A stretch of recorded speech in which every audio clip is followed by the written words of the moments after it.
Hi friends, ಎಲ್ಲರಿಗೂ ನಮಸ್ಕಾರ. ಇವತ್ತಿನ ವಿಡಿಯೋದಲ್ಲಿ ಈ ರೀತಿ ನಾನು ದೋಸೆಗೆ ಮತ್ತು ಪೂರಿಗೆ, ಪಡ್ಡುಗೆ ಹಾಗೆ ರೈಸ್ ಜೊತೆ ಎಲ್ಲದರ ಜೊತೆನೂ ಹೊಂದುತ್ತಾ ಇದು ಹೇಗೆ ಮಾಡೋದಂತ, ಈ ರೀತಿ ಕೆಂಪು ಚಟ್ನಿ ಹೇಗೆ ಮಾಡೋದಂತ ನೋಡೋಣ ಬನ್ನಿ. ಇಲ್ಲಿ ನಾನು ಮೊದಲಿಗೆ 2 ಮೀಡಿಯಮ್ ಸೈಜ್ದು ಈರುಳ್ಳಿನ ಉದ್ದದಾಗೆ ಕಟ್ ಮಾಡಿ ಇಟ್ಕೊಂಡಿದ್ದೀನಿ. ಹಾಗೆ ಶುಂಠಿ ಮತ್ತು ಬೆಳ್ಳುಳ್ಳಿ ಒಂದಿಷ್ಟು ತೊಗೊಂಡಿದ್ದೀನಿ. ಹಾಗೆ 2 ಟೊಮೆಟೊನ ಉದ್ದದಾಗೆ ಕಟ್ ಮಾಡಿ ಇಟ್ಕೊಂಡಿದ್ದೀನಿ. ಹಾಗೆ ಸ್ವಲ್ಪ ಕರಿಬೇವು ತೊಗೊಂಡಿದ್ದೀನಿ.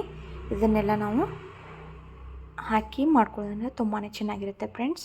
ಈಗ ನಾನು ಸ್ಟವ್ ಆನ್ ಮಾಡಿ ಒಂದು ಕಡಾಯಿ ಇಟ್ಟಿದ್ದೀನಿ. ಆ ಕಡಾಯಿಗೆ ಸ್ವಲ್ಪ ಎಣ್ಣೆ ಹಾಕ್ತಾಯಿದ್ದೀನಿ, 8 ಟೇಬಲ್ ಸ್ಪೂನಷ್ಟು. ಈಗ ಇದಕ್ಕೇ ನಾನು 1 ಟೀ ಸ್ಪೂನಷ್ಟು ಉದ್ದಿನಬೇಳೆ ಹಾಕ್ತಾಯಿದ್ದೀನಿ. ಹಾಗೆ ಕಡಲೆಬೇಳೆನೂ ಹಾಕ್ತಾಯಿದ್ದೀನಿ 1 ಟೀ ಸ್ಪೂನಷ್ಟು. ಮತ್ತು ಜೀರಿಗೆ ಹಾಕ್ತಾಯಿದ್ದೀನಿ 1 ಟೀ ಸ್ಪೂನು. ಹಾಗೆ ಸ್ವಲ್ಪ ಈಗ ಇದಕ್ಕೆ ಈರುಳ್ಳಿನ ಆ್ಯಡ್ ಮಾಡೋಣ. ಇದನ್ನು ಈರುಳ್ಳಿನ ಸ್ವಲ್ಪ ಫ್ರೈ ಮಾಡಿಕೊಂಡು ಕೆಂಪು ಚಟ್ನಿನ ಮಾಡ್ಕೊಳ್ತೀನಿ. ನೀವು ಬೇಕಂದ್ರೆ ಈಗ ನಾನು ಎಲ್ಲ ಥರ ಹಾಕ್ತಿದ್ದೀನಲ್ಲ, ಅದನ್ನು ನೀವು ಹಾಗೆ ಹಸಿದೆ ಹಾಕಿ ರುಬ್ಕೊಂಡು ಆಮೇಲೆ ಒಗ್ಗರಣೆ ಕೊಡ್ಬೋದು, ಅದು ಚೆನ್ನಾಗಿರುತ್ತೆ. ಹಾಗೆ ನಾನು ಇಲ್ಲಿ ಈರುಳ್ಳಿ ಟ್ರಾನ್ಸ್ಪರೆಂಟ್ ಆಗುವವರೆಗೂ ಹುರ್ಕೊಂಡಾಯಿತು. ಹಾಗೆ ಇವಾಗ ಟೊಮೆಟೊನ ಹಾಕ್ತಾಯಿದ್ದೀನಿ. ಟೊಮೆಟೊನ ಸ್ವಲ್ಪ ಫ್ರೈ ಮಾಡ್ಕೊಳ್ಳೋಣ. ಹಾಗೆ ಕರಿಬೇವನ್ನು ಹಾಕಿದೆ, ಬೆಳ್ಳುಳ್ಳಿ ಮತ್ತು ಶುಂಠಿ ಶುಂಠಿ ತೊಗೊಂಡಿದ್ವಲ್ಲ ಅದನ್ನು ಇವಾಗಲೇ ಹಾಕ್ಕೊಳ್ಳೋಣ. ಮತ್ತು ಹುಣಸೆಹಣ್ಣು ಸ್ವಲ್ಪ ಹಾಕ್ಕೊಳ್ಳಿ, ಹುಳಿ ಸ್ವೀಟಾಗಿ ತುಂಬಾ ಚೆನ್ನಾಗಿರುತ್ತೆ. ಇವಾಗ ಸ್ವಲ್ಪ ಕೊಬ್ಬರಿ ಇದ್ದರೆ ಕೊಬ್ಬರಿನೂ ಹಾಕ್ಕೊಳ್ಳಿ, ಕೊಬ್ಬರಿ ಇಲ್ಲಾಂದರೆ ಸ್ಕಿಪ್ ಮಾಡ್ಬೋದು. ನಾನಿಲ್ಲಿ ಒಂದು ಸ್ವಲ್ಪ ಹಾಕ್ಕೊಂಡಿದ್ದೀನಿ. ಹಾಗೆ ಇವನ್ನೆಲ್ಲನೂ ಒಂದು ಸಾರಿ ಚೆನ್ನಾಗಿ ಹುರ್ಕೊಳ್ಳೋಣ. ಟೊಮೆಟೊ ಸಾಫ್ಟ್ ಆಗಿ ಹುರಿಬೇಕು, ಅಲ್ಲಿವರೆಗೂ ಹುರ್ಕೊಳ್ಳಿ. ಹಾಗೆ ಸ್ವಲ್ಪ ರುಚಿಗೆ ತಕ್ಕಷ್ಟು ಉಪ್ಪು ಹಾಕ್ತಾಯಿದ್ದೀನಿ. ನೀವು ಈರುಳ್ಳಿ ಹುರಿಯುವಾಗಲೇ ಕೆಂಪು ಮೆಣಸಿನ್ಕಾಯಿ ಇದ್ದರೆ ಕೆಂಪು ಮೆಣಸಿನ್ಕಾಯಿ ಹಾಕೋರಿ. ನನ್ನ ಹತ್ರ ಕೆಂಪು ಮೆಣಸಿನ್ಕಾಯಿ ಇಲ್ಲದೇ ಇರೋದ್ರಿಂದ ನಾನು ಮಸಾಲೆ ಖಾರದಲ್ಲಿ ಮಾಡ್ತಾಯಿದ್ದೀನಿ.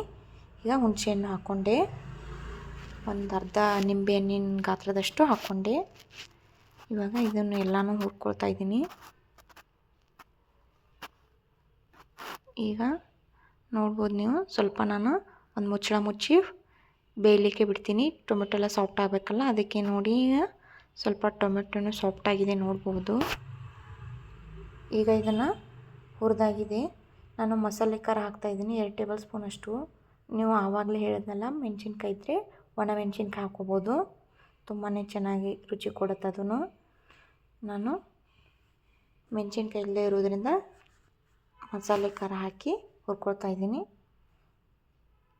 ಮೆಣಸಿನ್ಕಾಯಿ ಇದ್ದರೆ ನೀವು ಎಣ್ಣೆಯಲ್ಲೇ ಹುರ್ಕೊಳ್ಬೇಕು. ನೋಡಿ, ಇದನ್ನು ಆರ್ಲಿಕ್ಕೆ ಬಿಡೋಣ. ಈಗ ನಾನು ಅದು ಆರುವಷ್ಟರಲ್ಲಿ ಪಡ್ಡು ಹಾಕ್ತೀನಿ. ಇದು ಪಡ್ಡು ಜೊತೆನೂ ಸೂಪರಾಗಿರುತ್ತೆ. ಹಾಗೆ ದೋಸೆನೂ ಎರಡೂ ಮಾಡಿ ನಾನು ತೋರಿಸ್ತಾ ಇದ್ದೀನಿ. ನೀವು ಸ್ವಲ್ಪನೇ ಹಿಟ್ಟು ಹಾಕ್ಕೊಳ್ಬೇಕಾಗುತ್ತೆ.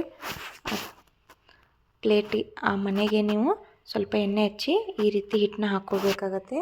ಹಾಕ್ಕೊಂಡು ಇದನ್ನು ಒಂದು 2 ನಿಮಿಷ ಕುಕ್ ಮಾಡೋಣ. ನೋಡಿ, ಇಲ್ಲಿ 2 ನಿಮಿಷ ಆಗಿದೆ, ಚೆನ್ನಾಗಿ ಬೆಂದಿದ್ದಾವೆ ನೋಡ್ಬೋದು ನೀವು. ಮೇಲ್ಗಡೆ ಎಲ್ಲನೂ ಹಸಿದ ಹಿಟ್ಟು ಚೆನ್ನಾಗಿ ಬೆಂದಿದೆ. ಇವಾಗ ನಾನು ಎಲ್ಲನೂ ಟರ್ನ್ ಮಾಡಿ ಹಾಕ್ಕೊಳ್ತಾ ಇದ್ದೀನಿ. ಹಾಕ್ಕೊಂಡು ಇನ್ನೊಂದು ಸ್ವಲ್ಪ ಬೇಯಲಿಕ್ಕೆ ಬಿಡೋಣ. ಕೆಳಗಡೆ ಇದು ಬೇಯಬೇಕಲ್ವ, ಹೀಗಾಗಿ ಸ್ವಲ್ಪ ಒಂದು ಮುಚ್ಚಿ ಬೇಯಲಿಕ್ಕೆ ಬಿಟ್ಟಿದ್ದೆ. ಈಗ ನೀವು ನೋಡ್ಬೋದು ಎಷ್ಟು ಚೆನ್ನಾಗಿ ಕಾಣಿಸ್ತಾ ಇದೆ. ಇವಾಗ ರೆಡಿ ಆಯಿತು. ನಾನು ಒಂದು ತಟ್ಟೆಯಲ್ಲಿ ಎತ್ತಿಡ್ತಾ ಇದ್ದೀನಿ. ಬಿಸಿನೇ ತಿಂತಾ ಇರಬೇಕು ಇವನ್ನ, ತುಂಬಾ ಚೆನ್ನಾಗಿರುತ್ತೆ. ಹಾಗೆ ನಾನು ಇನ್ನೊಂದು ಸಾರಿ ಹಾಕ್ತಾಯಿದ್ದೀನಿ.